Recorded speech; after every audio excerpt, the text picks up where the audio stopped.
Siang itu matahari terik menyengat. Di pinggir jalan raya Desa Sukamaju, sebuah warung kecil berdinding triplek dan beratapkan seng tampak ramai oleh warga yang sedang beristirahat dan minum kopi. Suara kendaraan besar lalu lalang, bercampur dengan tawa beberapa sopir truk yang sedang duduk di kursi panjang. Di pojok warung, duduk seorang pria tua berkaos putih, celana bahan coklat pudar, dan topi lusuh bertuliskan, veteran. Rambutnya sudah putih semua, namun posturnya masih tegap meski tubuhnya terlihat keriput dimakan usia. Ia hanya memesan segelas teh manis dan rokok kretek satu batang yang dinyalakannya perlahan. Tak jauh dari warung, sebuah motor dinas polisi berhenti.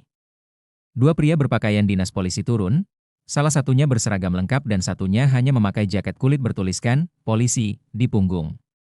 Mereka berjalan ke warung, dan langsung menatap tajam ke arah si kakek.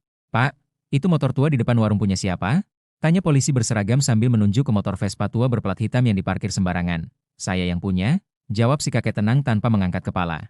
"Bapak tahu gak, parkir di situ bisa kena tilang? Itu jalur cepat." "Mau damai atau gimana?" Sahut polisi jaket kulit dengan suara tinggi. Para pengunjung warung mulai diam, memperhatikan dengan was-was. Si kakek hanya tersenyum tipis. Ia membuka dompet tipisnya, mengambil selembar uang 50 ribuan. "Ini, kalau memang harus dibayar, ambillah. Tapi saya cuma istirahat sebentar." Tidak niat melanggar. Sang polisi mengambil uang itu dengan cepat dan memasukkannya ke saku tanpa mencatat apapun. Ia bahkan sempat menepuk pundak si kakek sambil tertawa kecil. "Lain kali hati-hati, Pak Tua.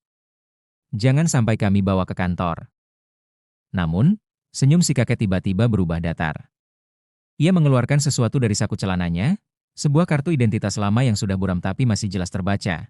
"Pensiunan TNI Ed Kopassus, anak muda," ucapnya dengan suara pelan namun tegas. "Kau tadi bilang mau bawa saya ke kantor?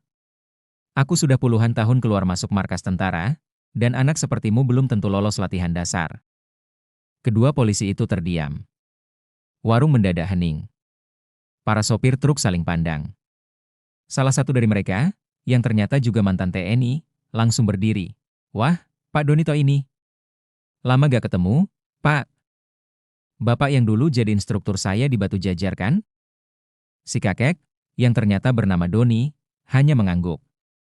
Senyumnya perlahan kembali muncul, kali ini bukan ke arah polisi, tapi ke sesama warga. Sementara itu, wajah dua polisi muda itu mulai pucat. Mereka baru sadar, hari ini mereka telah memalak orang yang salah. Seorang mantan pasukan elit baret merah, wajah kedua polisi itu langsung berubah. Yang berseragam lengkap tampak meneguk ludah, sementara yang mengenakan jaket kulit berusaha tertawa untuk menutupi rasa paniknya. Maaf Pak, kami gak tahu kalau Bapak ini mantan." Maksudnya kami cuma ngingetin," ucapnya terbata-bata, mencoba mundur perlahan, namun, Pak Doni menatap tajam. Tatapan itu bukan sekadar pandangan marah, melainkan sorot mata seorang prajurit senior yang biasa melatih mental tentara muda. Tajam, menusuk, dan tak bisa dihindari. "Kau tahu nggak, Dik?"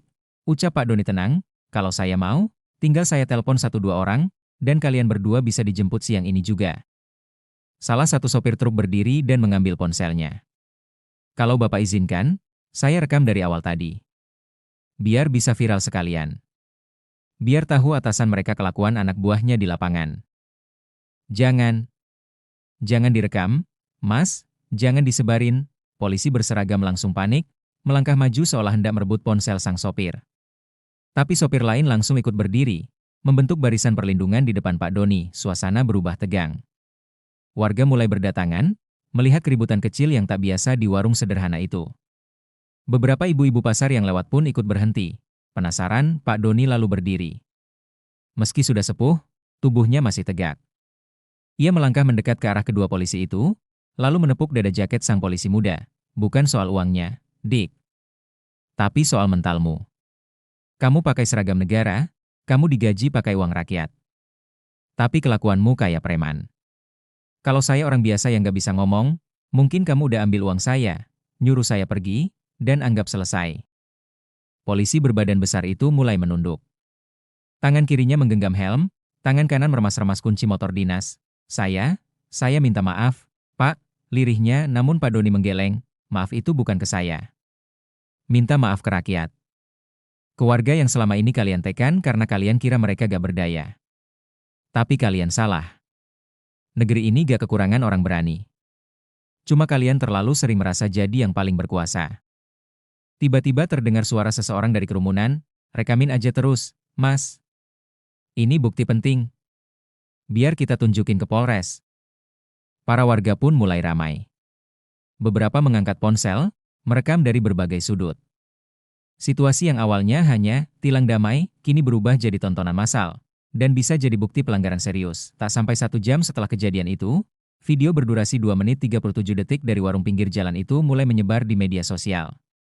Awalnya hanya dibagikan di grup WhatsApp komunitas sopir truk, tapi kemudian merambat ke Facebook, TikTok, hingga X, dulu Twitter. Dalam video itu terlihat jelas 2 polisi memalak seorang kakek yang hanya duduk santai di warung. Wajah mereka tampak jelas. Rekaman berakhir saat si kakek memperlihatkan kartu identitas pensiunan TNI dan para warga mulai berkumpul. Hashtag seperti polisi preman, pensiunan Kopassus, dan bubarkan oknum pun langsung trending di jagat maya. Netizen geram, bukan hanya karena kelakuan oknum polisi itu, tapi karena mereka berani mempermalukan orang tua yang ternyata seorang pahlawan bangsa. Tak butuh waktu lama, video itu sampai ke meja Kapolsek Sukamaju, Kompol Iwan Prasetya. Ia yang sedang rapat rutin langsung dicecar dengan pertanyaan dari stafnya yang panik. "Pak, ini viral sekali. Nama polsek kita disebut-sebut." Netizen minta klarifikasi.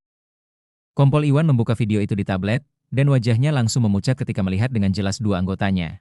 Bribda Fikri dan Bribtu Adnan, "Ini gila, kenapa bisa seceroboh ini?" gumamnya. Sementara itu, di ruang kecil belakang polsek, Fikri dan Adnan sudah dipanggil masuk. Wajah mereka kusut, tak berkutik saat duduk di hadapan atasan. "Apa kalian sadar apa yang kalian lakukan?" bentak Kompol Iwan sambil membanting map laporan. Kami gak tahu kalau dia pensiunan TNI." "Pak," jawab Fikri pelan, "kalian gak seharusnya pala siapapun. Mau dia tukang becak, sopir truk, atau pensiunan jenderal. Kalian polisi, bukan jalang premian." Keduanya tertunduk, tak bisa berkata apa-apa. Sementara itu, di luar kantor, beberapa wartawan lokal mulai berdatangan. Kamera dan mikrofon sudah siap, dan wajah mereka penuh antusias. Mereka mencium aroma berita besar. Di tempat lain, Pak Doni duduk santai di rumahnya yang sederhana namun bersih. Ia tak menyangka videonya bisa viral seperti ini. Telepon rumahnya berdering tanpa henti. Beberapa kawan veteran menghubungi, bahkan dari Jakarta. "Pak Doni, kamu hebat. Kasih pelajaran tuh anak-anak muda sombong. Biar tahu siapa yang mereka hina." Pak Doni hanya tersenyum. "Saya gak butuh viral. Saya cuma gak mau negeri ini makin rusak karena kelakuan aparatnya sendiri." Namun, diam-diam, ia tahu, gelombang besar sudah terlanjur bergerak. Dan ini baru permulaan. VR pagi berikutnya, suasana di Mapolda Jawa Barat jauh dari biasa. Ruang Subdit Propam mendadak sibuk. Ponsel berdering tanpa henti, dan beberapa pejabat penting tampak bolak-balik membawa map berisi laporan viral. Kombes Wahyu Damar, Kepala Bidang Propam Polda Jabar, memutar ulang video dari warung itu dengan ekspresi tegang. Ia sudah mendapat panggilan langsung dari Kapolda tadi subuh. "Bersin kasus ini. Jangan tunggu 2 hari. Ini sudah masuk radar Mabes," ucap Kapolda dalam telepon yang nadanya dingin namun jelas serius. Di layar besar ruangan, wajah 2 oknum polisi yang memalak itu terpampang jelas. Nama, nomor dinas, dan satuan mereka sudah dicatat. Wahyu mengangguk pelan. "Kalau tidak ditindak, reputasi kita hancur total." Di saat bersamaan, media nasional mulai membahas kasus tersebut. Talkshow pagi membahasnya dengan headline, "Oknum polisi tilang kakek ternyata purnawirawan Kopassus malu nasional." Salah satu pembicara, mantan perwira TNI bernama Kolonel Purnawirawan Surya Atmaja, ikut memberikan komentar tajam. "Kalau sampai veteran negara diperlakukan seperti ini, bagaimana dengan rakyat biasa? Ini bukan soal pangkat atau latar belakang, tapi soal moral aparat. Kalau aparat bersikap seperti preman, itu penyakit sistemik." Komentar itu menjadi kutipan utama hari itu. Publik semakin geram. Bahkan organisasi-organisasi masyarakat sipil ikut turun tangan.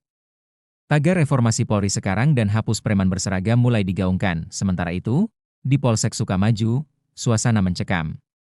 Bribda Fikri dan Bribtu Adnan telah dinonaktifkan sementara, diserahkan ke Propam untuk pemeriksaan intensif. Mereka tak banyak bicara.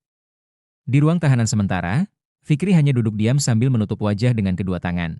"Aku cuma mau uang rokok, mana tahu dia tentara," gumamnya lirih, tapi penyesalan sudah terlambat. Media terus menyorot. Video baru muncul, Salah satu warga mengunggah bagian rekaman tambahan saat Fikri mengambil uang dan menyelipkannya ke saku tanpa catatan tilang. Bukti itu kian memperkuat tuduhan pungli. Sementara itu, Pak Doni, sang kakek pensiunan Kopassus, mendapat kunjungan mendadak. 3 mobil berplat dinas TNI berhenti di depan rumahnya. Dari dalam keluar beberapa pria berbaret merah. Salah satu dari mereka membawa map.